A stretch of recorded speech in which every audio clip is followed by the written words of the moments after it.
across Texas. The issue is. I'm Greg Grugan in Houston. I'm Stephen Dial in Dallas. And this is Texas, the issue is. North Texas Congressman Collin Allred is preparing to leave his Democrat-friendly seat in the House to go statewide, challenging Ted Cruz for the U.S. Senate. Allred has flipped his red seat to a blue seat, and he thinks he can do it statewide. I went one-on-one with him during the annual Juneteenth walk in Fort Worth.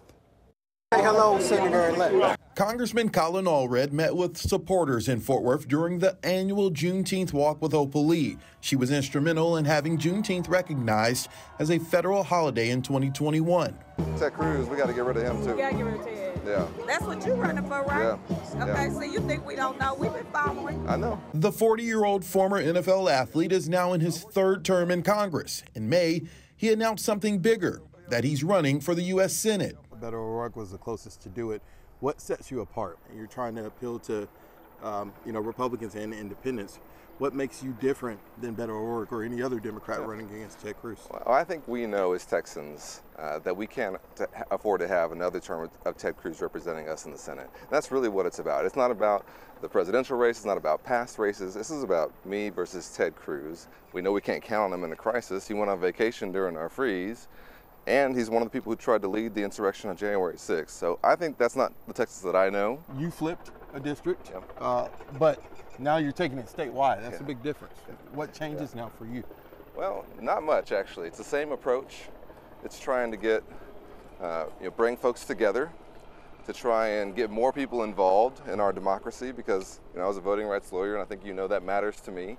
I want to see us increase our voter turnout.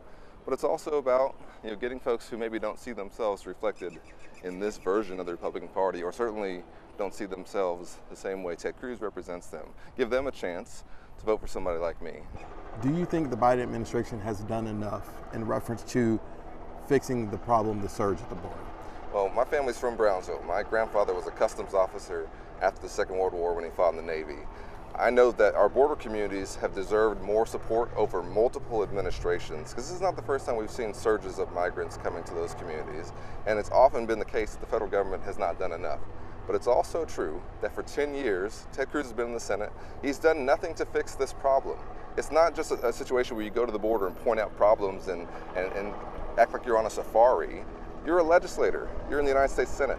Pass legislation to actually deal with this. What should the Biden administration be doing different on the border if you could come up with a suggestion? Well, honestly, they need to have more resources to put in our border communities to deal with the surge. We need to process people faster. The asylum process is entirely too slow. But some of it also is on Congress. Our immigration system is broken, and there's only so much any administration can do. Just saying that you're going to build a wall is not a solution.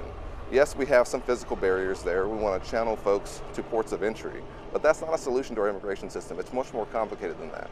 Allred says he is willing to work across the aisle. He pointed out Texas's senior Senator John Cornyn has tried to do that. John Cornyn has voted for and was one of the main proponents behind the CHIPS and Science Act. It's going to help our scientific economy here. He was a big proponent of the first time in 30 years we passed gun violence prevention legislation. He's actually tried to do things. He voted the other day not to have us default on our debt. Ted Cruz did not. Do you think inflation is due in part to Democrats spending too much money? So it's not based on just our policies. Certainly, some of it has to be with supply chain disruption, cost of labor increasing, folks changing where they work. All these things have contributed to it, and some long-term trends that have come together. One of the biggest drivers right now is housing and the cost of housing. That's a long-term trend that's kind of come to a head during the pandemic. That's one of the things I want to help us address. Nice to meet you. Yeah, nice to meet you. All right, my word to describe that interview, uphill. Greg, what do you say? Stephen, I'm catching your drift. My word is underdog. Okay, the Fox Texas trio, or duo for right now. We'll be back after this break. Welcome back. Our trio partner, Rudy Koski, is on vacation, so joining us is Mark Jones from Rice University. Greg, you'll get the first stab at this, I should say. It's an uphill battle for Collin Allred trying to win a statewide seat. Can he win the Democratic nomination for Senate outright? Good question. Given the demographic shift in the Lone Star State, a moderate, charismatic Latino would give Allred all he can handle and then some.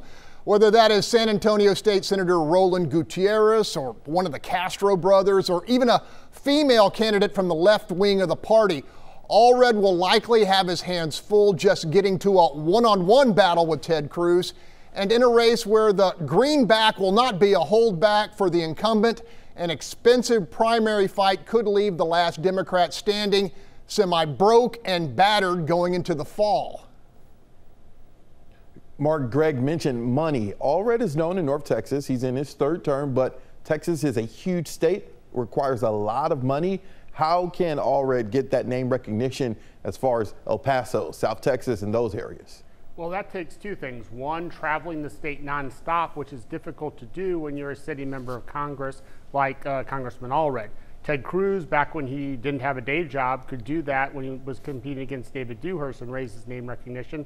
Allred's going to have more difficulty. The other way to do it is raising lots of money. But that's also going to be a challenge for Allred because national Democrats have a bare majority in the U.S. Senate, and the 8 most vulnerable seats, or the most competitive seats, are all Democratic-held seats in places like Pennsylvania, Ohio, Nevada, and Montana, West Virginia. So Democrats are first and foremost going to put their money there, and effectively it's a lot easier to campaign in smaller states there, and your money goes a lot further, say in Arizona, Nevada, Montana, West Virginia, Ohio, and Michigan, all for about the same price it would cost to run a statewide campaign here in Texas. Greg, are we making too big of a deal when it comes to name recognition? Is name recognition not really the issue in this case? Yeah, I think it really is. Say what you want about Beto, but everyone in this state knew who he was and pretty much what he was about because he was an energetic, dogged, ultra marathoner on the campaign trail who smashed fundraising records which paid for a prolific ad buy in a major ground game. And he still lost statewide twice. So is Allred capable of matching that effort and drumming up the necessary cash? He's going to have to be because just running as the antidote for Cruz fatigue won't get him there. Not in a state where even Ken Paxton won by double digits just 7 months ago. Texas is a red state. Beto O'Rourke, as you mentioned, was the closest to do it against Ted Cruz, but he still was not able to win. This question's for you both. Mark first. What changes in 2024 from Beto O'Rourke getting very close against Ted Cruz in the past?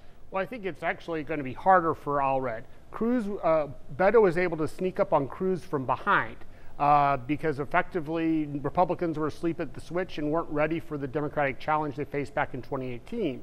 You also had an advantage for Democrats in that they could campaign and mobilize against an unpopular Donald Trump in the White House, but he wasn't on the ballot providing mobilization from the other side. That said, Allred is the high-quality, top-tier candidate that Democrats need if they're ever going to break their statewide losing streak, which dates back to 1996. They haven't won a statewide race since 1994. So you need someone with Allred's caliber and ability to be running, because if Democrats don't get that, then they have no hope of defeating Cruz. Right now, they do at least have the race, if Allred's the candidate, among the top 2 Democratic targets against Republican seats. That's against Cruz here in Texas and Senator Rick Scott in Florida. Greg Green, you got the last word. Look, I'm not sure anything changes. The challenges for Democrats remain the same. Getting progressive-leaning Latinos to reflect their actual numbers at the polls and convincing Texas independent voters that Joe Biden's policies are better for them than those projected by Ted Cruz and company.